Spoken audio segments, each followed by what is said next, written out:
¿Por qué? Porque somos animales de costumbre que siempre tendemos a volver a los mismos patrones, pero yo creo que el primer paso fue hacerme consciente y yo creo que me gusta mucho esta analogía de cuando uno está bajo el agua y sale del agua y respira, hoy día tomar conciencia de que si me atrevo a experimentar, a aceptar los errores y aprender de eso y crecer, probablemente al resultado que vamos a llegar como equipo y también personalmente va a ser mucho más gratificante.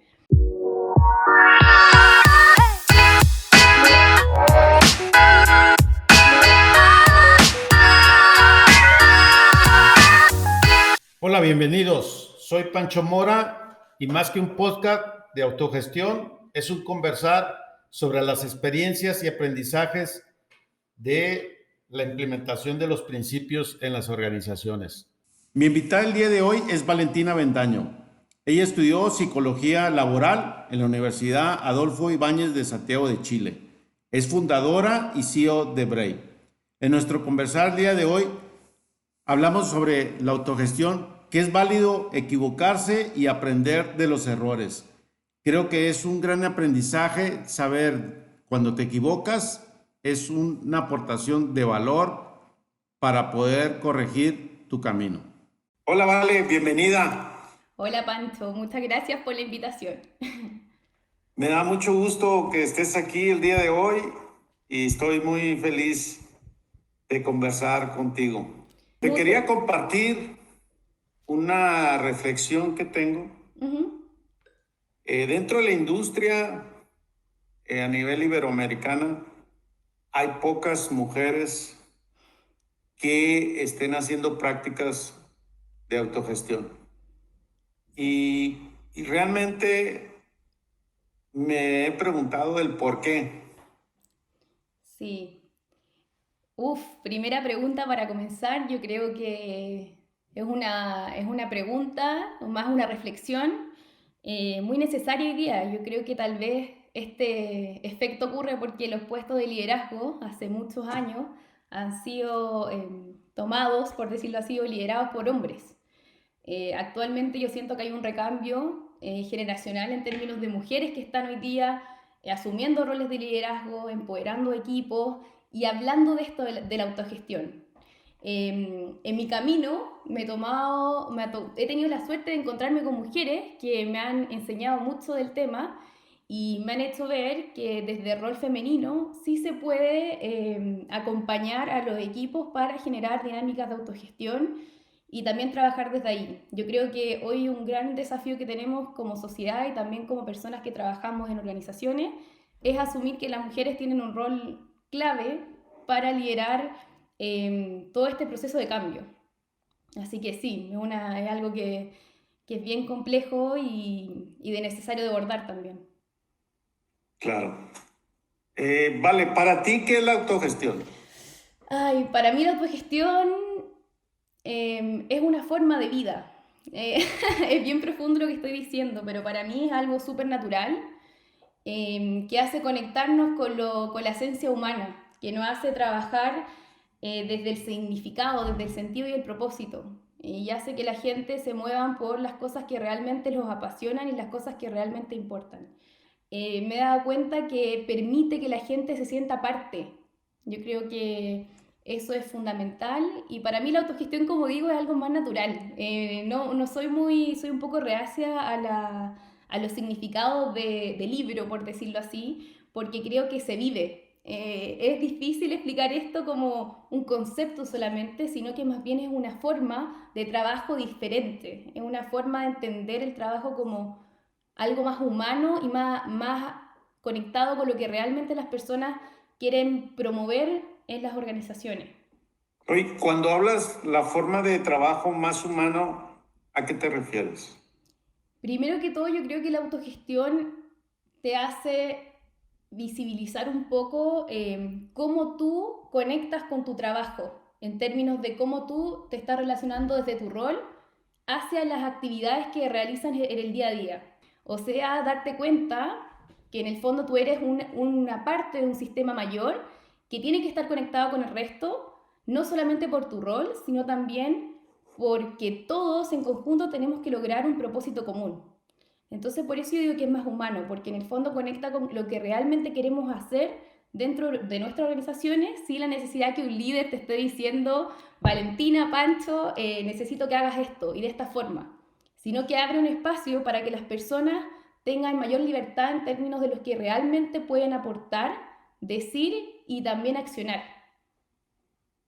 Oye, qué interesante. Ahorita que comentas el tema del ego, ¿tú cómo lo vives, este tema?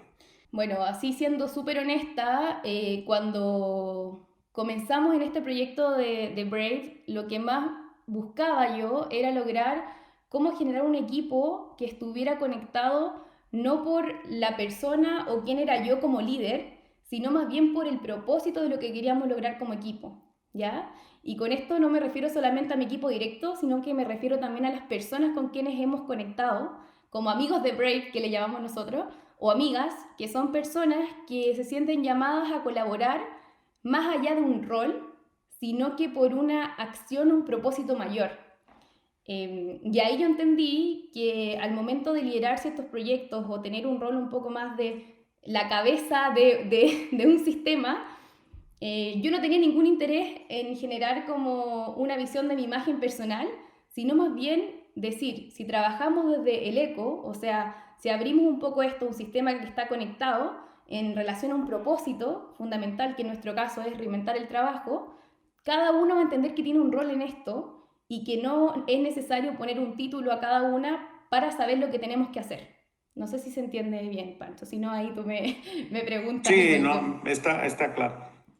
Y me llama la atención que ustedes son 4 mujeres en la organización actualmente. Tal cual, que me parece curioso porque generalmente nos comentan el tema de que somos 4 mujeres y honestamente fue algo que si tú le preguntas a cualquiera de mis queridas ahí amigas también al día de hoy, no fue algo intencional de ser 4 mujeres. Para mí el tema de ser mujer nunca ha sido una barrera en términos de lo que yo quiero lograr. Por lo tanto, al momento de conformar un equipo, lo que sí se decidió es que si bien éramos 4 mujeres, el llamado era para todos. A mí lo que me gusta hacer es como demostrar que esto da lo mismo si somos mujeres o hombres, es algo que tenemos que cambiar todos en conjunto.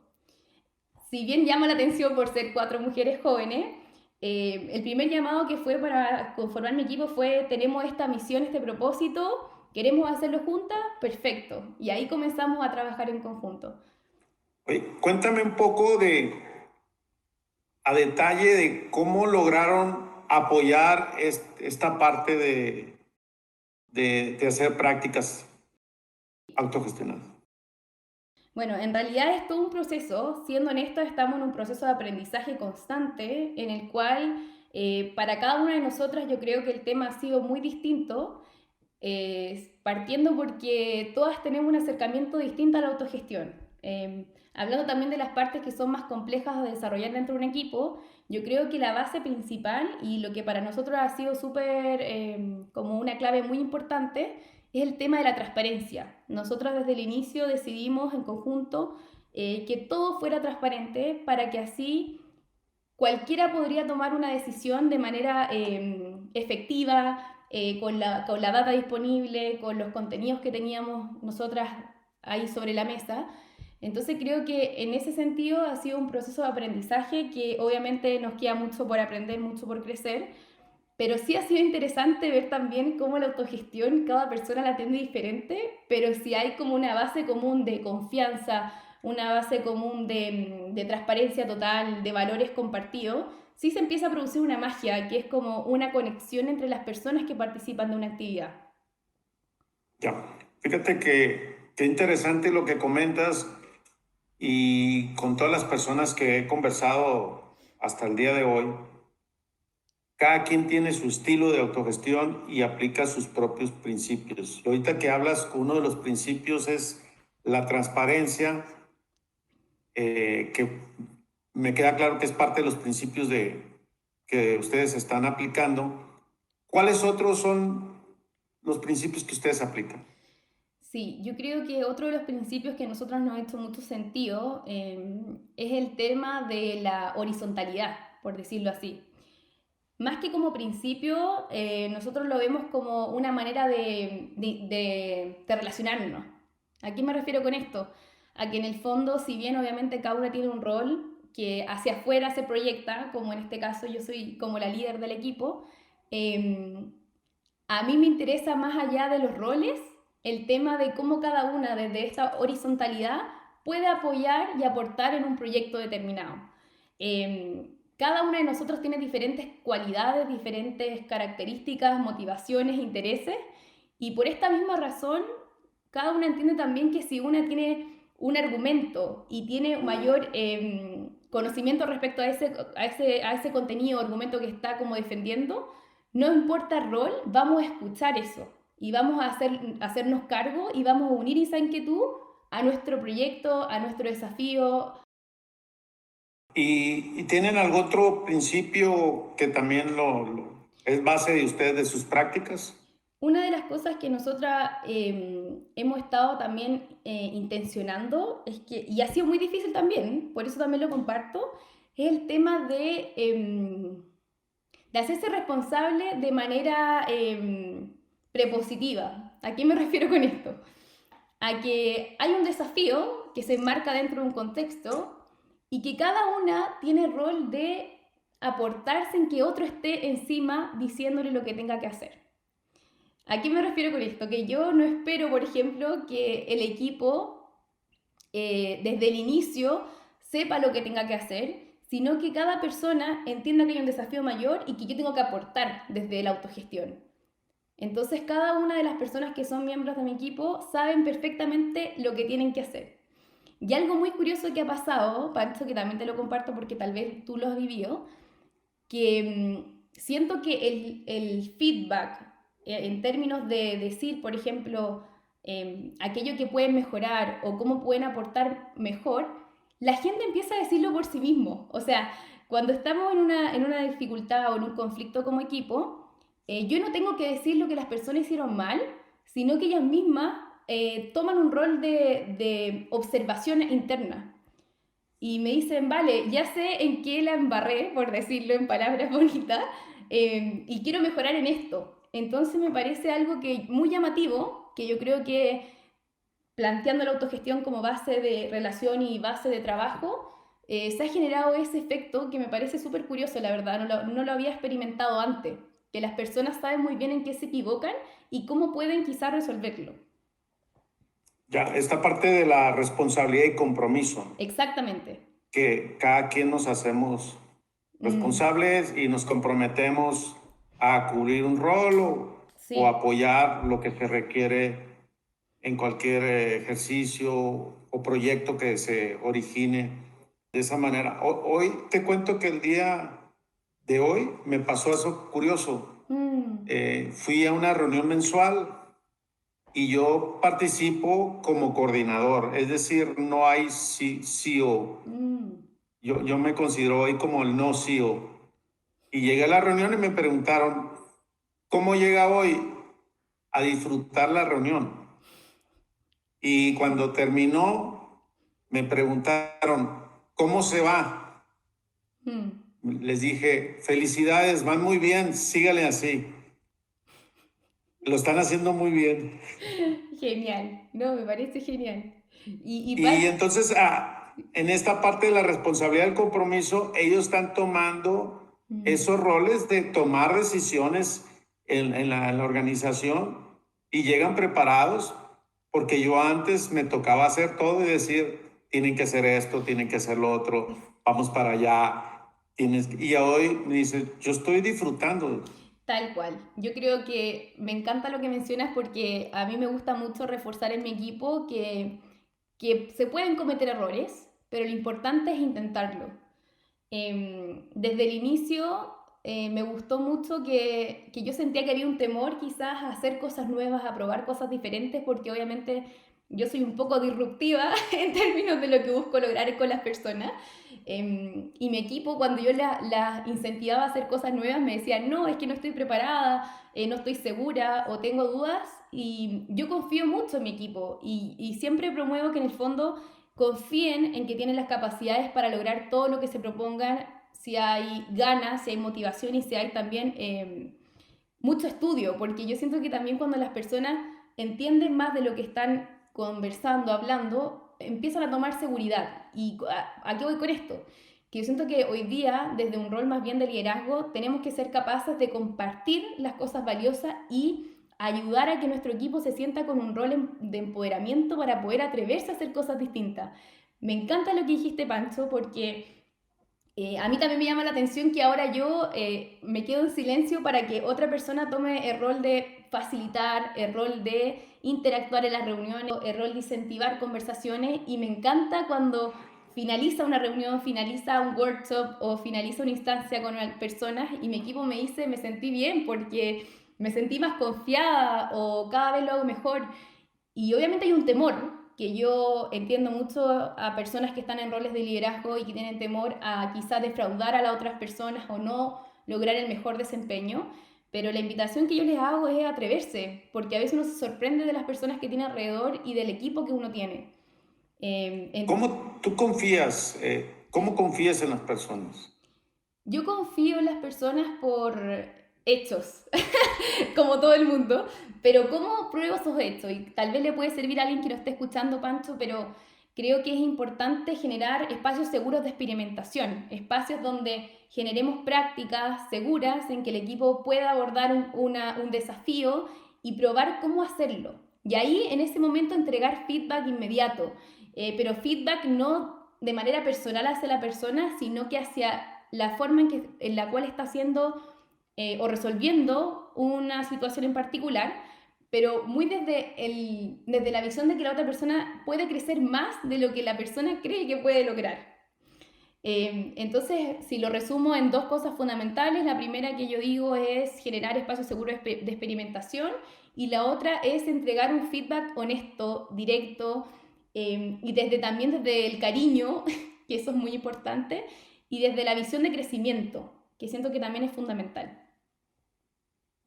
Observé que dentro de tu biografía de currículum, vi que participaste en un tema de sociocracia.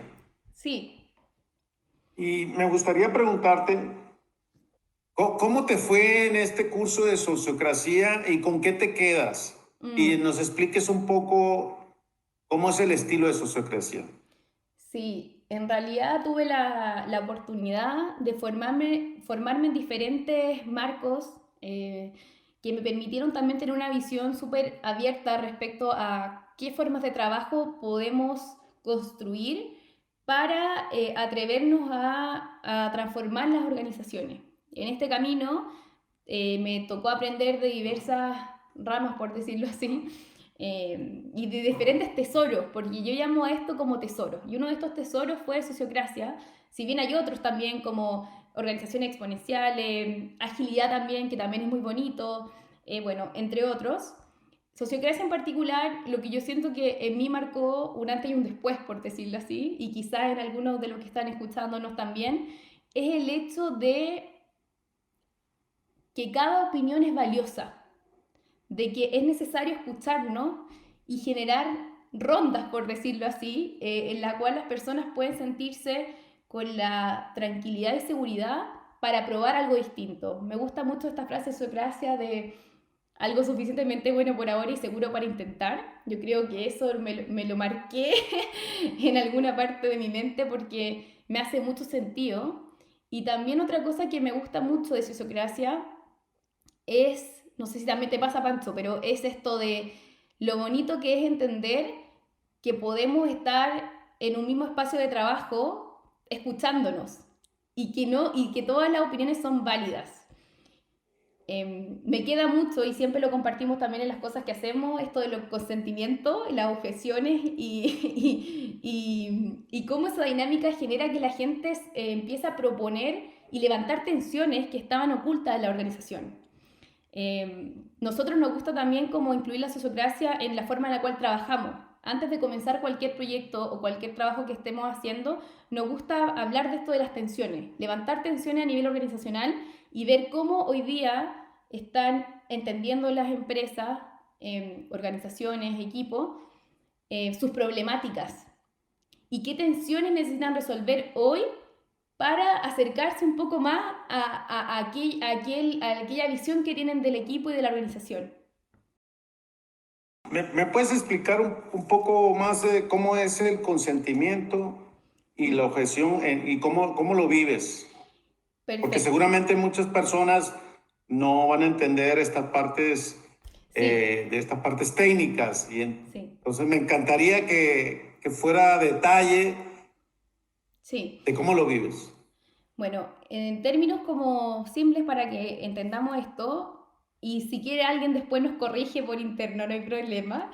El consentimiento para mí es decir un ok a algo que se está proponiendo o presentando, y con el ok me refiero que es, tal como dije, algo suficientemente seguro para intentar por el momento. Y la objeción, por otro lado, es algo que nos impide avanzar porque es algo riesgoso para la organización.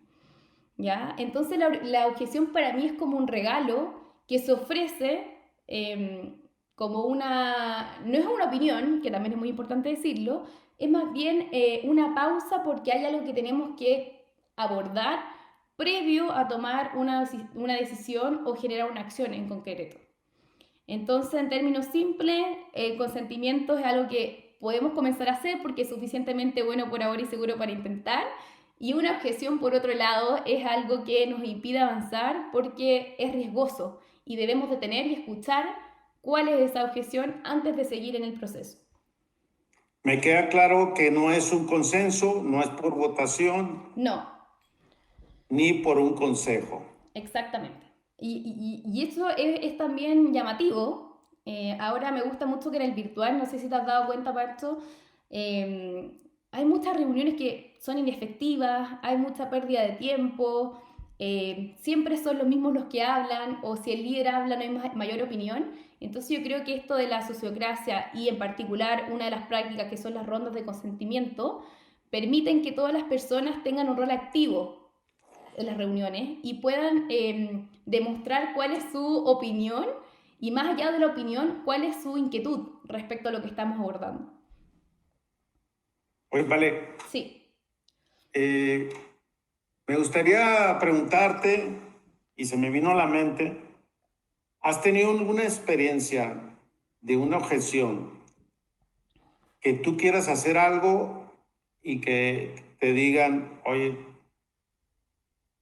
y que te haya frustrado y que haya, pues tu ego haya rebasado? ¿Me puedes compartir algo? Sí, obviamente que sí, querido Pancho. En realidad yo creo que cuando uno propone algo al equipo, me ha tocado, yo soy una mente muy curiosa y creativa, por decirlo así, un tanto a veces. Tú vuelas, vale, tú Claro, vuelas. yo vuelo, Pancho, pero también soy súper... Exponencial, aparte. No, yo tengo grandes ideas, pero también me gusta ser bien concreta, porque una de las motivaciones para comenzar esto de Brave fue que a mí me encantaba toda esta lógica de Frederick Laloux, organización Steel, organizaciones exponenciales, pero sentía que siempre que yo iba al cómo, me faltaba la respuesta. Entonces, en este camino de explicar el cómo, lograr cambiar la manera de trabajo con prácticas concretas, ha sido un trabajo de hartas objeciones por parte de mi equipo en términos de lo que sí podemos hacer y lo que tal vez tenemos que esperar un tiempo más. ¿A qué me refiero con esto? Yo siento que hoy día para mí esto es muy claro, Pancho. Yo creo que acá hay muchas respuestas que nos van a permitir ir como un segundo estado en términos del trabajo, pero siento que aún falta mucho hacer como una awareness, como un llamado a atención a las personas de que es necesario un cambio. Con todo lo que ha pasado, yo creo que hay una mayor apertura mental y también desde la acción a las cosas que podemos hacer o que necesitamos hacer distinto, pero aún siento que falta mucho conocimiento respecto a todas estas cosas. A mí me llama la atención que muchas personas que conocen respecto a estos marcos de trabajo, práctica y acciones que podemos realizar hoy día, se encuentran, Pancho, como en una cúspide o en un segmento o un nicho de personas que conocen esto, y siento que falta transmitirlo a un público mayor. Por eso hoy día, y por eso recibí objeciones también, ¿Hasta qué punto hacemos que esto sea visible? Para mí, yo creo que tiene que ser lo más transparente, lo más abierto y lo más sin distinciones sociales respecto al conocimiento que tenemos de estos temas. En este sentido, de las objeciones que tienes de tu equipo, ¿existe algún patrón o cuáles son las comúnmente que te enfrentas Sí, a estas objeciones? pero yo creo que a veces las objeciones se producen por la incertidumbre o la falta de conocimiento respecto a lo que se va o a lo que se está proponiendo. ¿A qué me refiero con esto? Que las personas no es que hay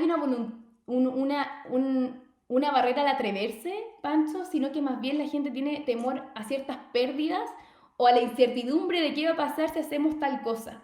Y yo lo que he aprendido en el camino, que en el fondo hay que probar, hay que atreverse, pero hay que hacerlo de manera experimental.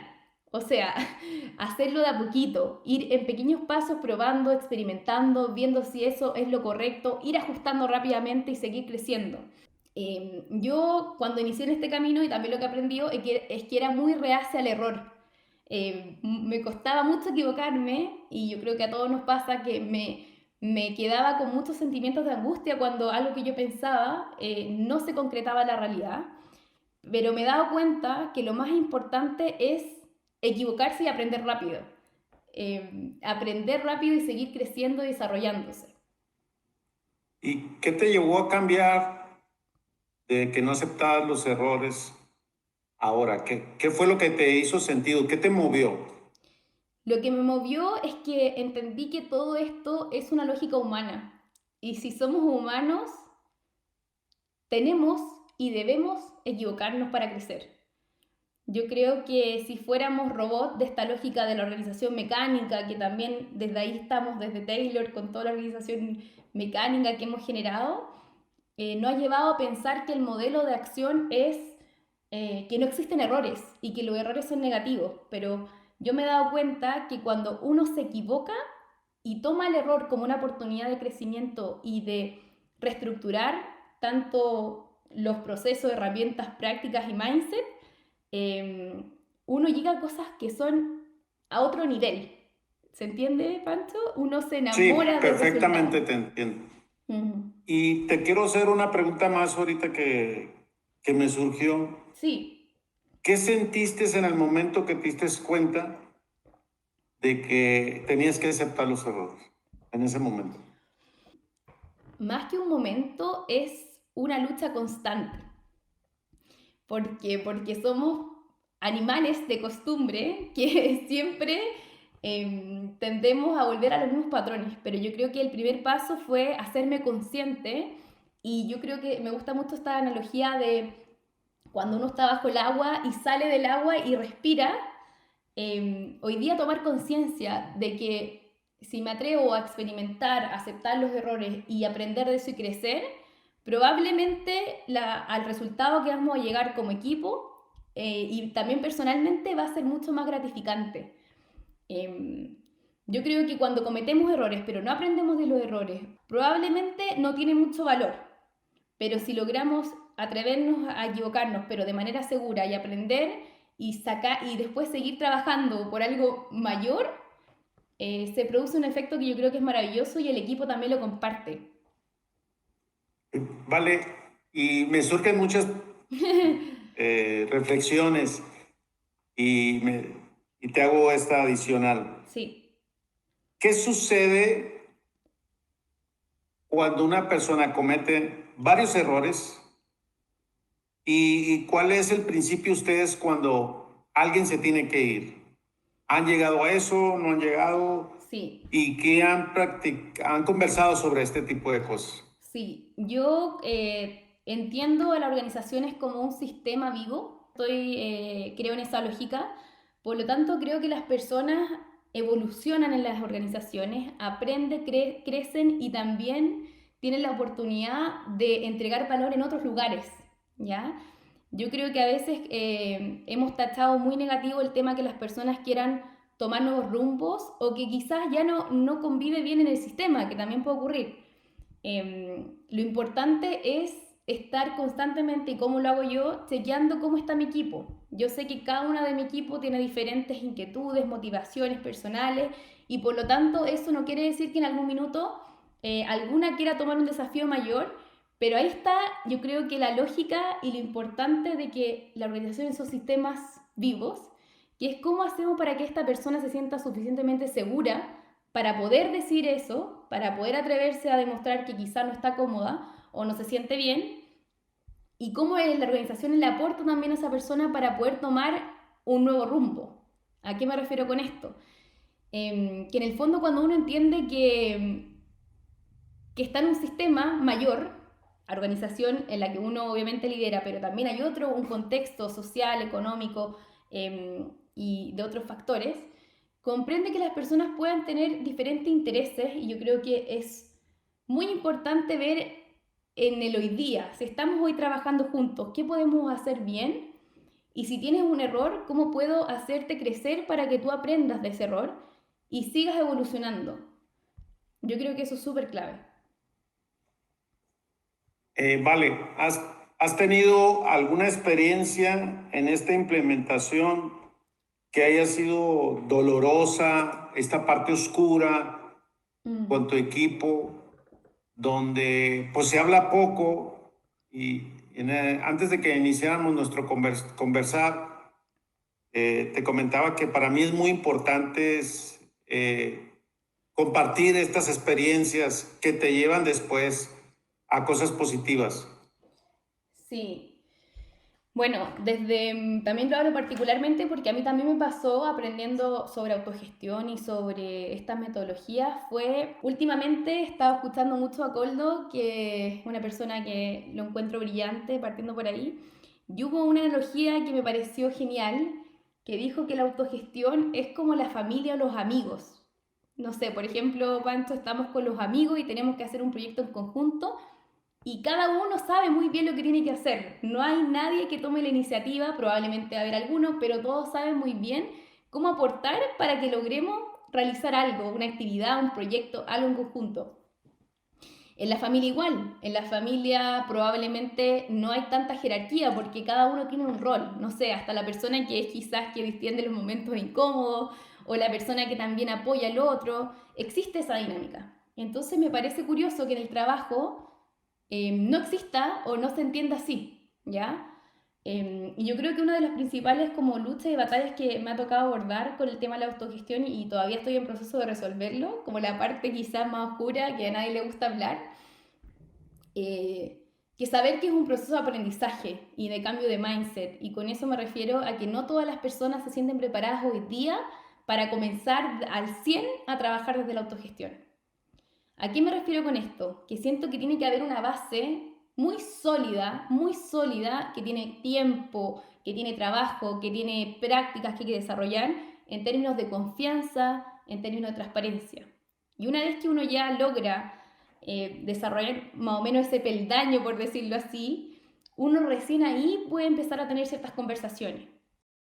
Me pasaba en un inicio que habían preguntas como, por ejemplo, es que necesito tener más claridad de mi rol o de lo que tengo que hacer.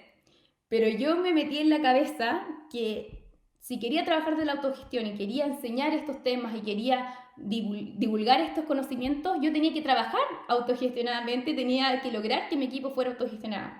Y para esto me tocó muchas veces decir, es que yo no te voy a decir a ti lo que tienes que hacer, sino más bien te voy a acompañar y en conjunto vamos a lograr algo. Y ese es un proceso difícil. ¿Cómo cambiamos el mindset, Pancho? ¿Cómo transformamos esto en una lógica de trabajar distinto? Desde que estamos en el colegio nos enseñan a responder, a validar a la persona que está siendo responsable, pero no a proponer o a crear o a tomar un rol activo dentro de un sistema. Qué interesante lo que comentas y me hace mucho sentido. Y creo que pues esa es la parte más valiosa de poder conversar con personas como tú, sobre todo las que están comprometidas con este movimiento, este estilo. En este tema, para ti, ¿qué tan valioso es la seguridad psicológica? Muy importante. O sea, Yo creo que de hecho es uno de los temas que abordamos harto en términos de que, bueno, partiendo porque yo estudié psicología quizás y tengo como un poco de visión de la importancia que tiene el tema de generar una seguridad psicológica en términos de que el equipo o las personas tomen un rol activo de hablar, de comunicarse. Escucho mucho en organizaciones que las personas tienen mucho temor a decir las cosas. Incluso hay un tip que siempre uso, por ejemplo, cuando estamos con un equipo y va a haber un líder, que ojalá es que el líder sea el último en hablar para que las personas no se condicionen a decir lo que el líder va a decir solamente por ser líder. Eh, entonces, desde ahí yo me pregunto, ¿qué hemos construido hasta hoy día? ¿Por qué la seguridad psicológica es tan importante hoy día, yo creo, y siempre en realidad? Es porque permite que las personas tengan un rol activo y se atrevan a tomar decisiones, a decir las cosas que piensan, a generar espacios valiosos de conversación y también de generar accionables concretos. Yo creo que eso es súper importante también. En un minuto, Pancho, cuando yo empecé a estudiar mucho este tema, me di cuenta que, y de hecho por Lucía, una gran amiga que también la menciono, que fue una de las personas que tuvimos muchas conversaciones respecto a autogestión y que también es mujer además, que eso es importante, que la autogestión, y también hace también un entrenamiento respecto a esto, es como una cebolla, ¿ya? Y esta cebolla tiene ciertas capas fundamentales para que la autogestión se pueda desarrollar de manera correcta. Una de estas capas son las herramientas y prácticas. O sea, hay que construir herramientas y prácticas para que la organización, o sea, para que la autogestión fluya, ¿ya? Y con herramienta y práctica me refiero a cómo hacemos las cosas aquí, como cómo hacemos las cosas, cómo nos desarrollamos y cómo interactuamos entre nosotros. Otra capa de la autogestión que es muy importante tiene que ver con las prácticas. ¿Qué prácticas concretas el equipo y la organización tienen en cuenta en términos de la autogestión? ¿Ya? Los canales de comunicación, cómo interactuamos, de qué manera trabajamos, muy importante. Otra de las capas de la cebolla, que también quizás puede hacer sentido, tiene que ver con las acciones, Pancho. Y las acciones son, en el fondo, acciones concretas en términos de la transparencia, que es lo que hablaba yo, lo que tú también decías de la confianza. ¿Cuáles son esas bases que nos van a permitir que todo esto fluya y se genere y sea algo genial, por decirlo? Y el punto más importante y central y que me hizo mucho sentido fue el mindset. Y yo creo que por ahí es lo que hemos estado trabajando con los equipos y organizaciones, que tiene que ver con la lógica que está detrás. Como por ejemplo lo que hablamos del ego al eco, de tratarnos de adulto a adultos, que no estamos trabajando con niños, estamos trabajando con adultos. Por lo tanto, los adultos tienen la responsabilidad de tomar decisiones, de cumplir compromisos. Cuando trabajamos con niños, probablemente una dinámica es diferente, porque hay mucho control de riesgos, de cosas, pero cuando entendemos que estamos relacionándonos con adultos desde la autogestión, eh, trabajamos diferente y validamos más al otro también. Claro. Ahorita que hablabas de estructuras, de herramientas de coordinación, cuando empezamos a hacer el ejercicio en la organización nuestra, nos enfrentamos al tema de la gobernanza, porque todo el mundo decía, bueno, entonces yo voy a hacer lo que yo quiera, hasta dónde tengo la facultad. Es gobernanza general de la empresa por equipos, nosotros hacemos 6 equipos, y entonces estuvimos trabajando en esta situación de la gobernanza. ¿Ustedes cómo viven la gobernanza de ustedes? ¿Qué me puedes compartir? Si son reglas muy claras, son simples o tienen un libro. O sea, ¿cómo ya han llegado ustedes al tema de la gobernanza de ustedes? Sí, en realidad nosotras hablamos mucho de que no nos gusta casarnos, entonces por lo tanto lo que hacemos es tomar... ¿Casarnos te refieres de que con un matrimonio? No, Pancho, me refiero a casarnos con las metodologías. Ah, ok, ya, gracias por la aclaración. Sí, por lo tanto, lo que nos interesa mucho es no enamorarnos, por decirlo así, de una metodología en concreto, sino que más bien ver, en términos de gobernanza, y yendo a tu pregunta, Nosotros lo que hacemos generalmente es cuando trabajamos en un proyecto, siempre se muestra de manera transparente cuál es el foco del proyecto y quiénes son las que quieren aportar en esto, ¿ya? Desde ahí se genera como un círculo de gobernanza, el cual está sujeto a ciertas instancias concretas en las cuales se van definiendo ciertas cosas. Todo lo que yo estoy hablando acá, para los entendidos y quienes no escuchan, lo hablamos de manera coloquial, por si acaso, no se habla de esta forma, pero en el fondo generamos ciertas como paradas seguras para ir alineando el equipo y viendo qué realmente es lo que podemos hacer, teniendo en cuenta los factores del desafío, por decirlo así.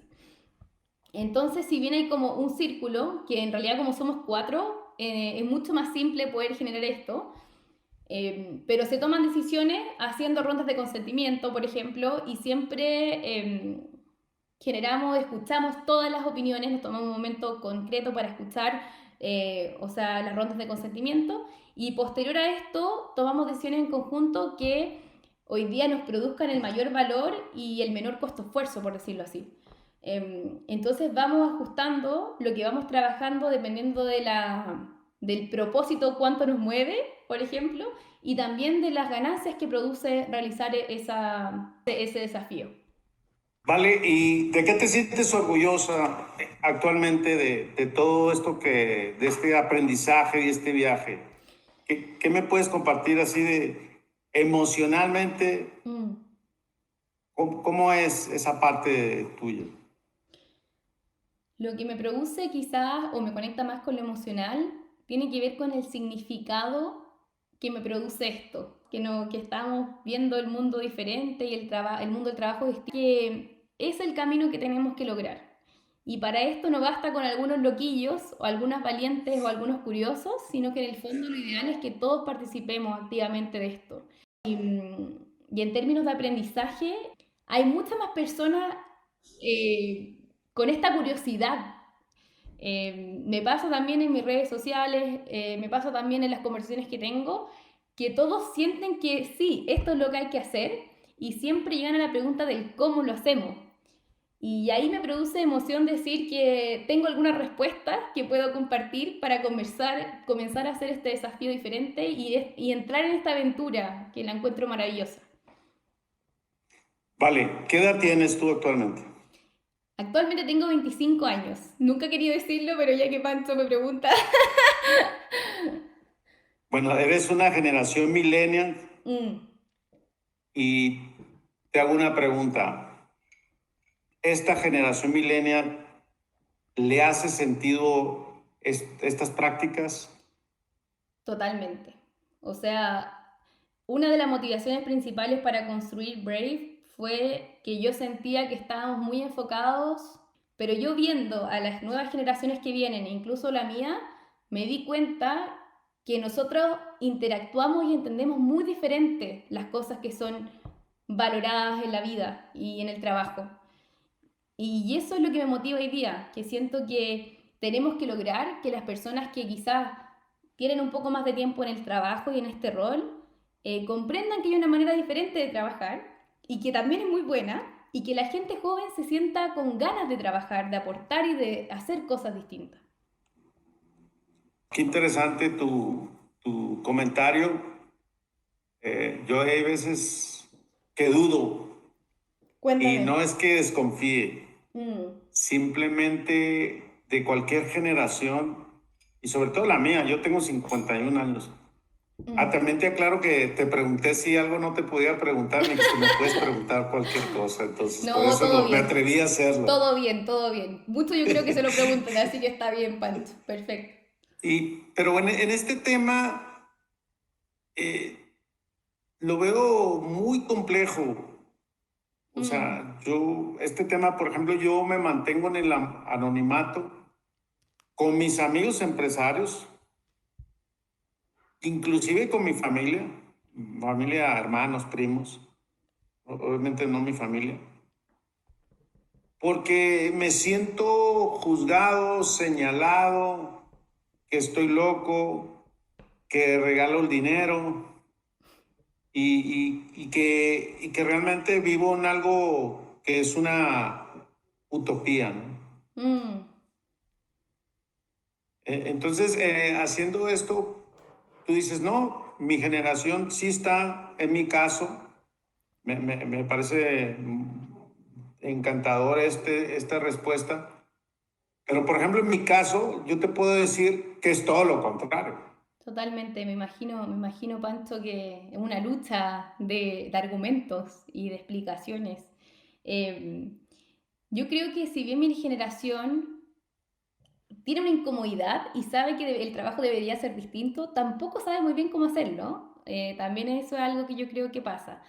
Pero sabes que quizás como algo que te puedo aportar en esta conversación es que una de las primeras cosas que hicimos nosotras fue preguntarle a la gente como, ¿tú crees que el trabajo funciona?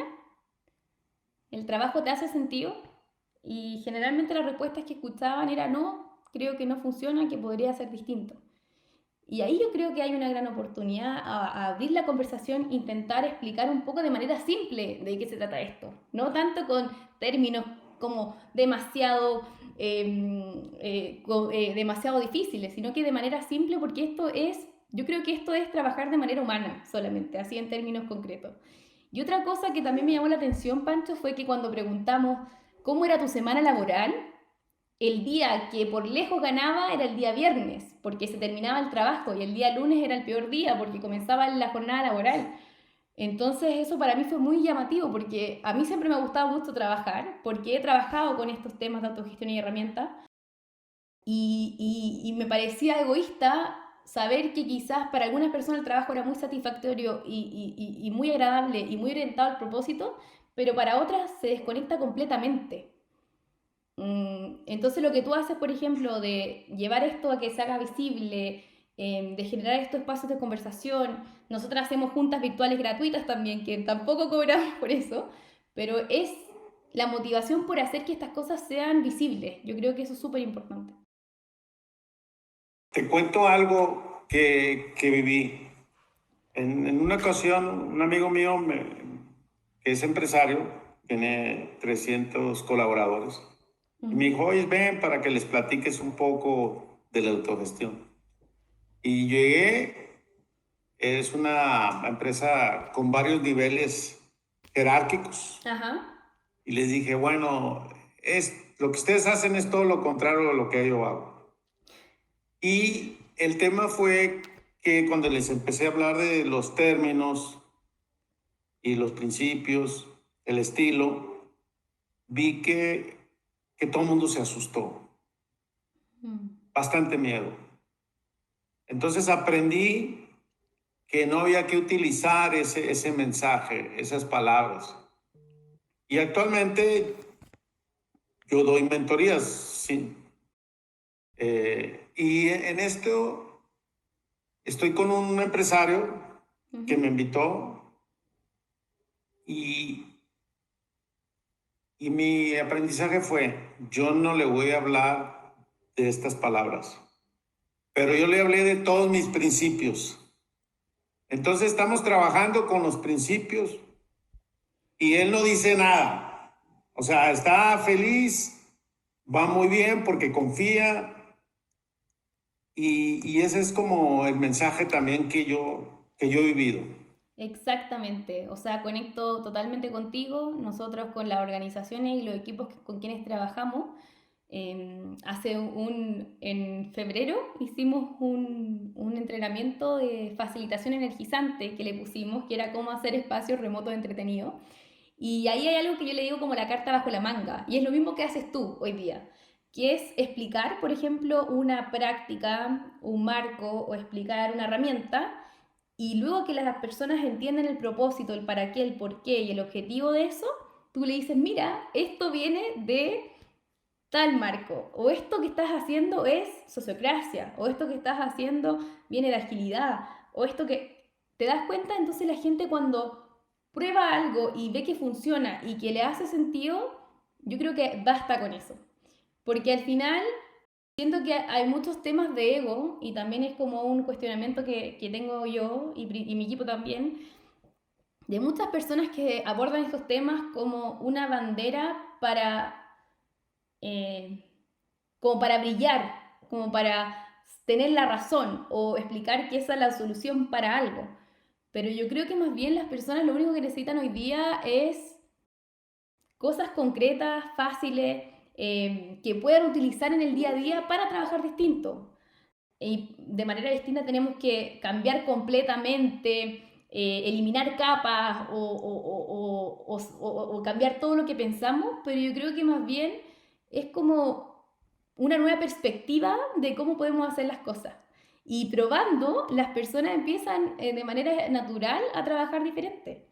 Y cuando ya me dicen después de un tiempo, oye, estoy usando eso de las rondas, y yo le digo, mira, estás usando sociocracia y te recomiendo este libro. Y empiezo a profundizar más con las personas. Y ya que las personas conocen un poco más del tema, podemos entrar en otro tipo de conversaciones. Muy bien, vale. Un libro que te ha inspirado. Ay, uno. Quiero decir uno distinto al que probablemente todos dicen que es el de Frédéric Laloux, pero el que más me gusta a mí actualmente es The Living Organizations, que es un libro que leí hace poco, que me encanta porque siento que mezcla lo concreto y también lo humano de las organizaciones. Habla de cómo la energía fluye y cómo generamos ciertos productos, servicios orientados al propósito para entregar hacia el cliente algo genial. Así que lo recomiendo, es un libro maravilloso, que me fue presentado también por un gran amigo que se llama Marcial, que también en esto de abrirse un poco más al mundo he tenido la oportunidad de interactuar con personas muy brillantes. Y otro libro que también lo dejo aquí porque ya que tengo la oportunidad de recomendar. Solo te voy a interrumpir ahí. Te refieres al de Sapos, ¿verdad? De Tony Hines. Mira, te lo voy es que yo estoy acostumbrada ¿cómo se llama? A mandar el enlace por acá, pero ya que esto va a ser ya que este va a ser un podcast, te lo voy a dejar aquí anotado. Dame un segundo. Ok, no hay problema. ¿Y cuál es el otro libro que nos De quieres Aaron recomendar? Dignan, Brave New Work. Ese ya lo leí y está muy, muy interesante. Sí, yo lo recomiendo, Me encantó. pero completamente. Fue uno de los libros que también me permitió conectar un poco más hacia lo más concreto de todo esto y también lo encuentro genial. No, muy bueno. Yo ese sí lo leí porque el otro De no no- está en español claro, de Norman. y yo no hablo inglés. Mm, Entonces, pero el otro sí está, sí lo leí y está muy, muy bueno y estoy de acuerdo contigo. sí, el de Living Organizations también por si alguien lo quiere leer es de John Mackay, así que también está ahí si quieren alguien leerlo y claro, está en inglés. De hecho, ahora estamos en proceso de intentar traducirlo al español, así que ha sido como una aventura bien entretenida. Muy bien. Pues ya para terminar, porque el tiempo ya, quiero ser respetuoso con nuestro tiempo mutuo. ¿Cuáles son tus sueños? ¿Hacia dónde quieres llevar tu organización? Uf, yo quiero llevar a Brave a un ejemplo de organizaciones que trabajan diferente. Quiero que Brave se convierta más que en una organización como tradicional, en un espacio abierto para que todas las personas se sientan llamadas a colaborar y a interactuar y hacer que esto sea mucho más grande y global. Y crezcamos en el camino. Así que más que un sueño particular de Valentina, es un sueño más bien en términos de comunidad, de crecimiento, de cómo hacer esto más visible. Perfecto, muy bien. Y para los que nos están escuchando, que a lo mejor una persona está de curiosa, que es la primera vez que nos escucha, ¿cuál sería tu recomendación para empezar en prácticas de autogestión? Sí, ¿Qué sugieres? ser sumamente curioso, si ya eres curioso, ser aún más curioso y empezar a abrir la mente a cosas que están fuera de tu rango de profesión, por decirlo así. O sea, si eres un ingeniero, comenzar a abrir la mente a nuevas metodologías, a nuevas formas de trabajo. Y mi primera recomendación sería, como quizás todos iniciamos, que probablemente le va a hacer sentido a cualquiera, es leer el libro de Frédéric Laloux, porque ese libro te abre mucho la cabeza Hay una wiki también que se puede meter, que hay mucho contenido respecto a estos temas de organización STIL. Pero mi primera recomendación es deja de lado tus paradigmas tradicionales y atrévete a repensar el mundo del trabajo. Siento que aún estamos a tiempo de cambiarlo, así que mi consejo sería, sé muy curioso, ama la lectura y atrévete a experimentar. Yo creo que serían como las palancas. Muy bien, muy bien. Vale, ¿dónde te pueden contactar? Sí, me pueden contactar en el teléfono, no. Pueden ingresar a www.brave-job.com o también en Instagram estamos como brave/job.com. Así que ahí nos pueden encontrar. Vale, muchísimas gracias. He disfrutado bastante conversar con millennials como tú y sobre todo esta pasión y compromiso que tienes con estas prácticas de... Oye, Pancho, ¿puedo improvisar con algo ahora? En Sí. una palabra, Pancho, ¿cómo te vas de este podcast? Me voy con una curiosidad de que 4 mujeres han aplicado, están aplicando y que tienen el valor de hacerlo. Me encanta. Genial. Muchas gracias, Muchas Pancho. gracias. Muchas gracias, Pancho. Un abrazo. Bye. Chao.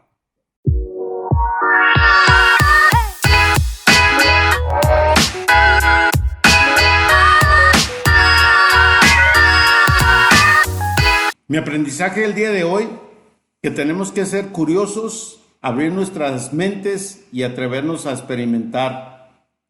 Y sobre todo repensar en el mundo del trabajo.